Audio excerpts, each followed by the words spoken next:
Welcome, Amy Shuman, professor at The Ohio State University in the English department, Women's Gender Sexuality Studies, Folklore Studies, distinguished teacher, distinguished professor. Welcome, Amy. Thank you.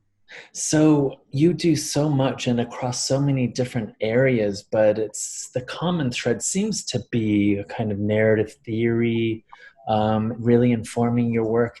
How did you find narrative theory, and why is this your kind of generative tool as you move across these different areas of study?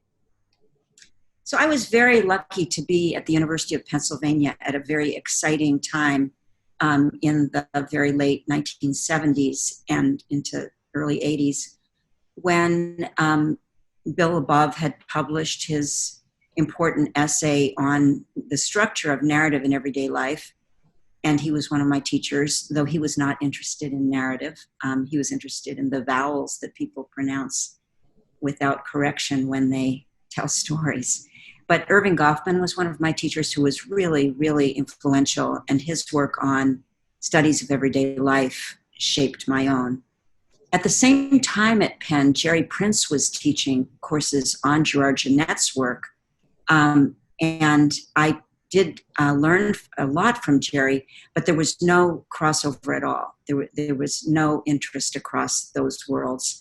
Maybe a little bit from Barbara Herrnstein Smith, who's the one who I think suggested that I learned something about narrative from Jerry Prince. So there was also Gary Saul Morrison was there. He was a brand new professor studying Bakhtín's work, and Holquist's translation and Emerson hadn't come out yet. So I was very fortunate to be introduced to Bakhtín and his concept of authoritative discourse right when I needed it. So I actually initially wanted to study literacy. I wanted to study the uses of oral and literate communication, and had planned to go to Cuba, where they were doing this very innovative work, when Oscar Lewis, the anthropologist, got thrown out of Cuba for not doing whatever it was he agreed to do there. So they closed the doors to any ethnographic work. So then the educator, Shirley Heath, invited me to be part of her project, and gave me funds to do research in a junior high. So I went into a junior high that was 1/3 white, 1/3 black, and 1/3 Puerto Rican, and didn't know what I would research, but just ears to the ground, wanted to find out what they were talking about.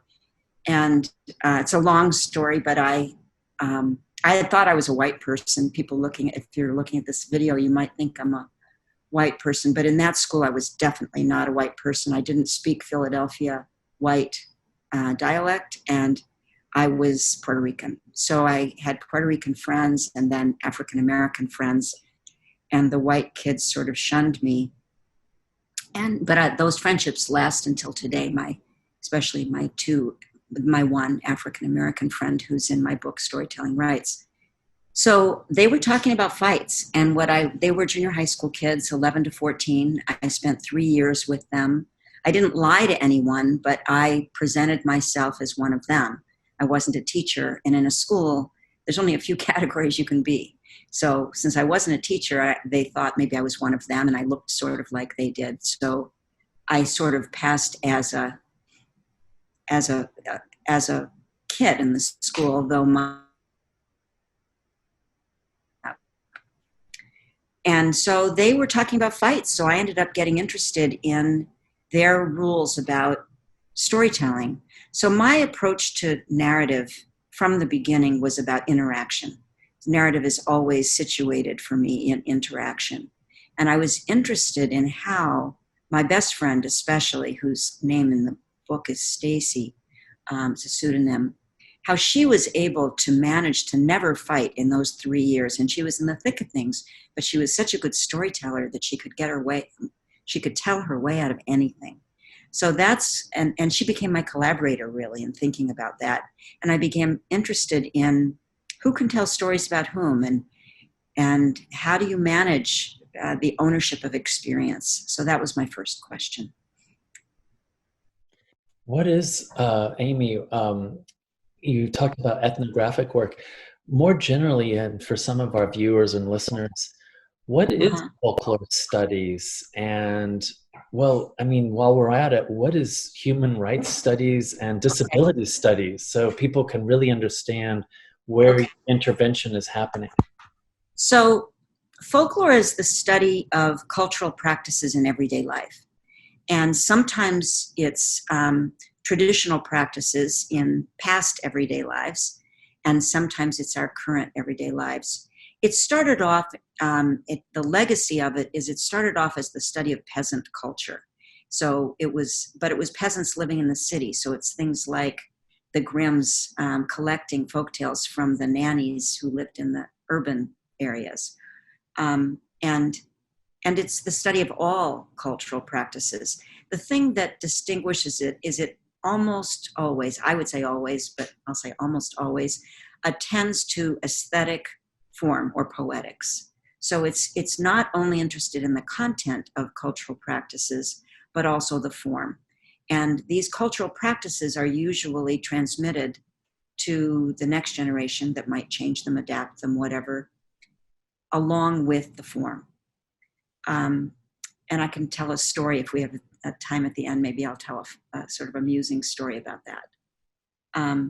So folklore is the study of cultural practices in everyday life, and one of the modes that we use to do that work is ethnography.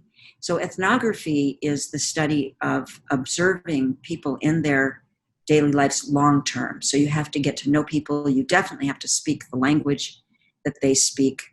And you want to try to understand their practices on their own terms. So the job is primarily descriptive rather than analytic in the sense of analyzing. We don't analyze motivation or other kinds of extra textual practices. We listen for what people tell us about if they tell us what motivated them, then that we regard as the truth. So in terms of narrative, it positions narrative within a larger repertoire of communication. So you would want to know, what are all the communicative practices of this community? In this case, my first project, junior high school kids, what are the genres that they use to communicate? How are they using different media? And today that'd be more important. Writing, speaking. When do they use baby talk to their animals? So the entire repertoire, and then narrative is part of that. So narrative is part of an event, a speaking event, where people are communicating with each other about other people who are not present, to people who are present, and our job is to understand that as interaction within a context, and then within a larger political, social, economic context. So there's an immediate context for our work, and there's always the larger context. And it's the job of the folklorist to identify what's relevant, to know, to attend to what those relevant contextual markers are at the local level and also at the larger political, social, historical level. So it was quite odd at the time that I did my first work to go into a junior high for a folklorist and collect narratives that were regarded by the field of the discipline of folklore at the time as having insufficient aesthetic merit. So that usually the work that we would do would have more aesthetic merit. And that's changed over time, but I'd still say that one has to argue for the poetics of what you're examining. So I started off being interested in this question of who owns a story, who owns experience. It comes from a quote from a scholar named Harvey Sachs who said, "In life, we own little other than our own experiences." So the junior high school kids lived by that rule that you shouldn't ever talk about anybody ever. And then that's all they did. That's all they did all day long, is talk about each other and complain about it. So I took that as far as I could take it, and I called it the concept of entitlement. Who's entitled to tell stories about someone else? And that took me into questions of understanding or mutual understanding, and what's sometimes called empathy. And I became aware that we were throwing around the idea that storytelling produces understanding too lightly, that we need to attend to the limits of understanding. That is, when I was in this milieu of junior high, which I wasn't in junior high, in this very down and out part of Philadelphia, and I lived in a very middle class Black neighborhood, and this was a very working class or lower class Black neighborhood where I was doing my work. I was an outsider there, and there was a limit to how much I could understand. And I feel like that's what we were negotiating all the time in our friendship is, what did I understand? What did I not understand? What did they understand about me? And a part of really listening to someone else is recognizing what those limits are. So I became interested in what I end up calling the critique of empathy, or the limits of empathy, or what Dominique LeCapra calls empathic unsettlement.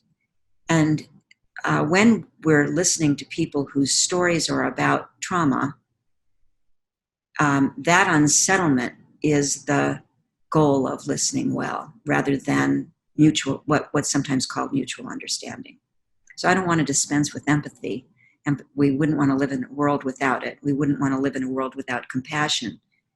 But that compassion, I think, is about the limits at the same time as it's about the responsibilities of being a good witness. I became interested in two areas of human rights narrative. The first was a colleague of mine at Ohio State. She's no longer at Ohio State. Carol Bomer was teaching in the Department of Women, Gender, Sexuality Studies, and also in sociology. She's a lawyer and a sociologist, and she was volunteering at a local human rights agency called Community Refugee Immigration Services, where she was acting pro bono as a lawyer, helping people get political asylum. And she was telling me that the trouble that people had was telling their stories. So I started working with her on helping people to understand the stories that they were telling. And sometimes it was really just a matter of listening to someone's story, like week after week after week, to let them tell it, because it was so difficult for them to talk about the trauma that they had experienced, and it was that trauma that they needed to report to get asylum. So Carol and I began thinking about political asylum narratives, or I was thinking about the narratives, she thought about the policies and the law, and we produced a couple of books on political asylum, and also wrote a lot of articles about political asylum. One of them one of the articles is about Taylor's understanding of the epistemology of ignorance. That is the idea that when you work across race or class or gender lines or disability, I'll talk about in a minute, and able-bodied assumptions, it can produce an epistemology of ignorance where the person in power thinks that they know better what your story should look like. And that's what's going on in the political asylum hearings. The hearing officers often begin with a kind of suspicion that the person might not be legitimate, and that they are going to examine them to see whether or not they can poke holes in their story. So I've done work on these political asylum narratives. Basically, the goal is to try to help people who are applying for political asylum to craft their stories. And we've been doing that since I think we started in about 1999, so it's just over 20 years. Then in the 2000s, I started writing about disability, and I did that. I have a personal interest. I have a son with disabilities, and I started reading other parents' narratives about disability, which run into the same problem that I had addressed earlier, that is story ownership. And there's a famous line that is a famous phrase among people with disabilities: nothing about us without us, which means that people with disabilities should speak on their own behalf. So I became interested in extending what I had done on story ownership to think about disability narratives, to think about not just parents' narratives about disability, but all dimensions of disability narrative. So those are the two areas of human rights work that I do. And in both cases, they're everyday narratives. I love reading literature, and I learn a tremendous amount from all of the various forms in which people narrate. But my focus is on these narratives from everyday life. Wow, thanks, Amy. That was so like beautifully articulated. This journey that you've had. In a way, it's almost kind of maybe got us to this next question about what your sort of vision, your worldview, the drive. Where do you want to take us in your research and your overall research program? Well, thanks for putting that image up. This is the image you have is the cover from other people's stories, and it's a collage by the artist Sandy Oppenheimer. I'm very inspired by her work generally. And this image is of a person letting go of a bunch of doves, and it tells some kind of a story. It was actually a very personal story for me, a personal kind of letting go story. One of the things that I have tried to do, one of my missions, I'm not sure if it's a faulty mission, but I'm interested in bringing together the discourses from linguistic, sociolinguistic approaches to narrative and literary or textual approaches to narrative. So the people who work on texts, whether it's comics or film or fiction, have learned to speak to each other, and the International Narrative Conference is a good example of the ways that they've learned to speak to each other and create a series of questions that they mutually understand. And the people who work on ethnographic narrative similarly have learned to speak. We speak to each other across vastly different cultural groups where the narrative practices are different. And it's interesting to me that our two modes of narrative analysis rarely speak to each other. Now, there have been some conferences. There was a Georgetown conference that sort of brought us together, and Bruner was there, and David Herman gave a paper, and also I think the rest of us were mostly people who approached from a linguistic, anthropological, or sociolinguistic angle. But still, I feel like there's areas that we don't speak to each other at all. So one of them would be, for example, the analysis of character. I think everyone who attends the narrative conferences knows what's meant by character and probably has some idea of some basic scholarship on it. And in my world, the term that's used more is positionality.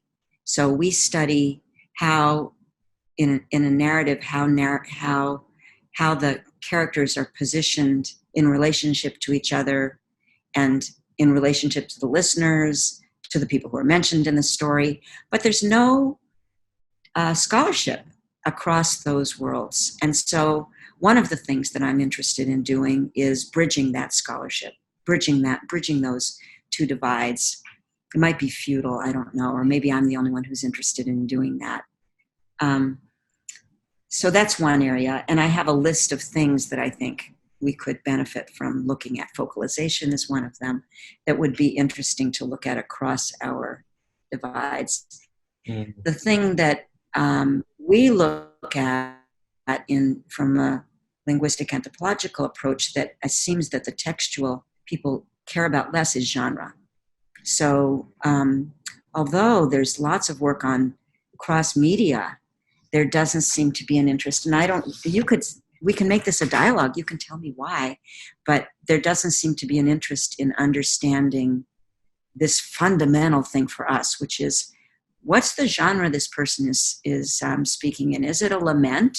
And how does this lament relate to laments in that culture? Or is it a complaint?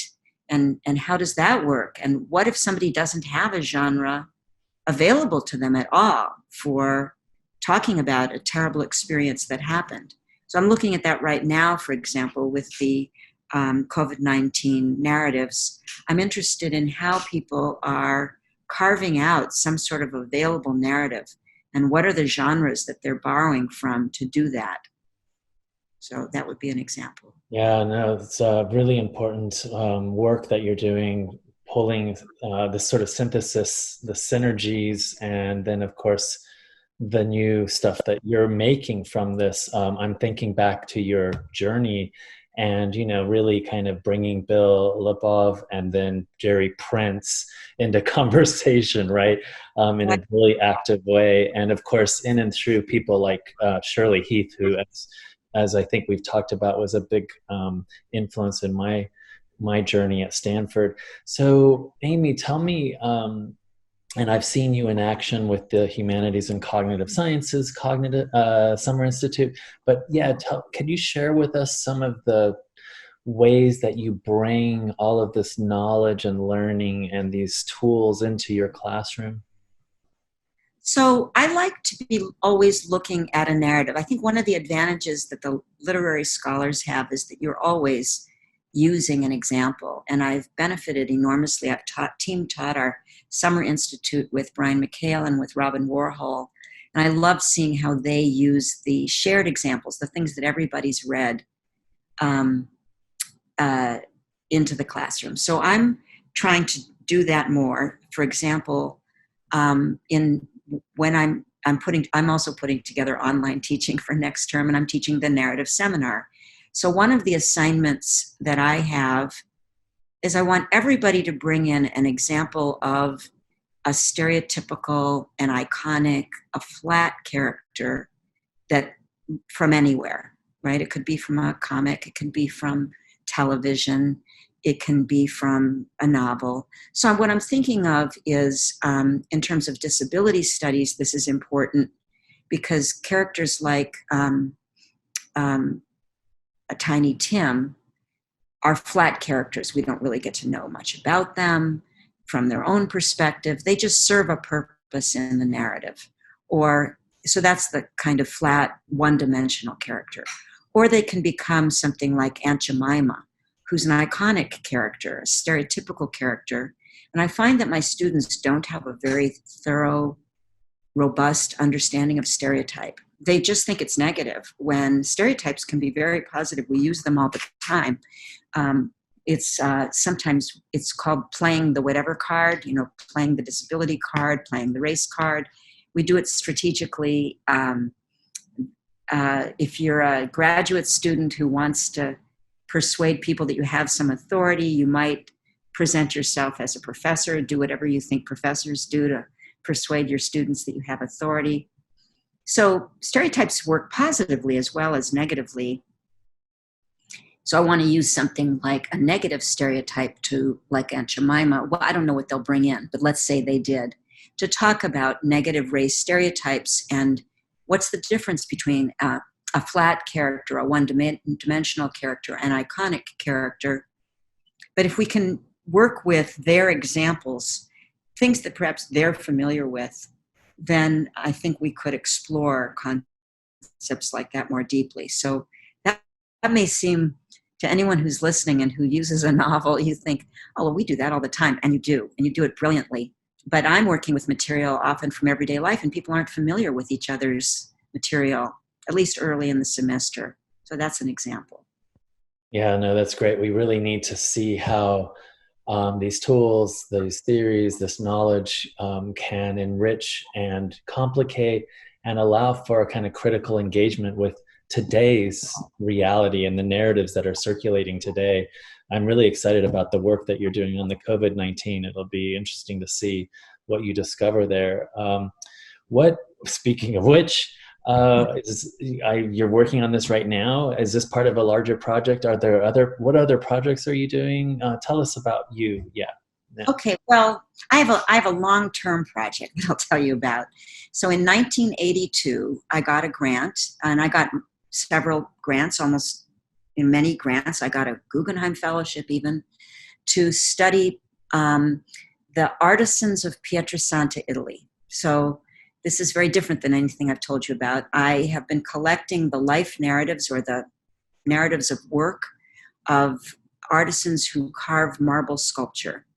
They initially, when I was there in 82, they were still mostly producing religious sculpture, copying things like Michelangelo's David, 3 meters tall, and repairing the Pietà when it was broken, or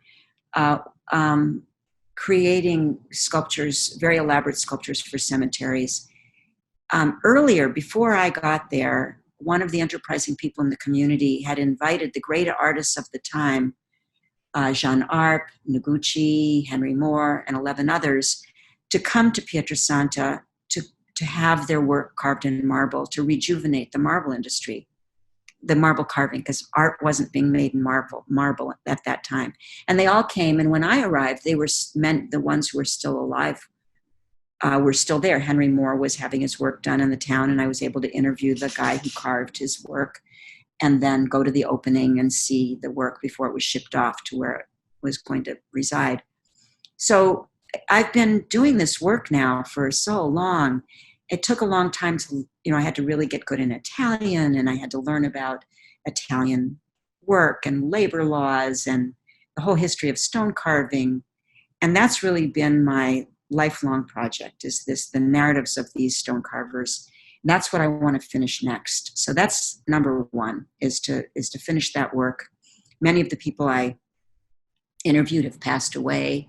They were old when I interviewed them. And I'll tell one small story about that. So maybe about 4 or 5 years into the project, my Italian was good enough. I felt very sheepish about who am I? I don't carve marble. Who am I to write the story of the artisans of Pietrasanta? So I asked one of the artisans about that. I said, how do you feel about me? I'm an American woman who's, I don't carve. And he said, look, I'm a carver, you're a writer. I'll do the carving, you do the writing. So I've become the scribe for that community. So I want to finish that work. Unfortunately, due to a number of circumstances, the tradition is really probably ending, or it's ending as we know it. It'll, I hope, be reincarnated as something else, but it's hard to know. I've been interested in every dimension of it. From the town where I live is located at the bottom of the Carrara Mountains, and I'm interested in the ecological consequences of quarrying the marble, to labor consequences and the artistic dimension of it. So that's one project. And then at the same time, as I mentioned, I'm interested in the narratives that might be collected right now. So that became an immediate project. I'm hoping, I don't know if I'll get funding to do it, because I have a whole team of people I would need to support to do it. But I'd like to get funding to collect the stories that are helpful to people on the front lines of the coronavirus epidemic, pandemic, and our team is going to look at these stories and give feedback to people to show what it is about these narratives that does help people to manage their lives. Now, by help, I don't mean solve anything. I mean manage. I mean that narrative can be a way in which people manage things that are going on in their lives. And the first question is, how do you get the available narratives? How do you find the narratives that work for you when something happens that you never could have imagined happening ever, that is so far beyond your experience and the stories you already know that you don't have narratives for them? Now, of course, people are reaching for narratives for, maybe it's the narratives about the 1918 epidemic or pandemic. Maybe it's the stories, the inspirational stories that they find online. Some of those inspiration stories are what disability studies scholars call inspiration porn. That is, they objectifies the people who as inspirations and distance them further. They don't do the work that we want them to do. So that's two of the very different projects that I'm working on. Wow. Yeah. So exciting about that. I didn't know about the work you were doing in Italy.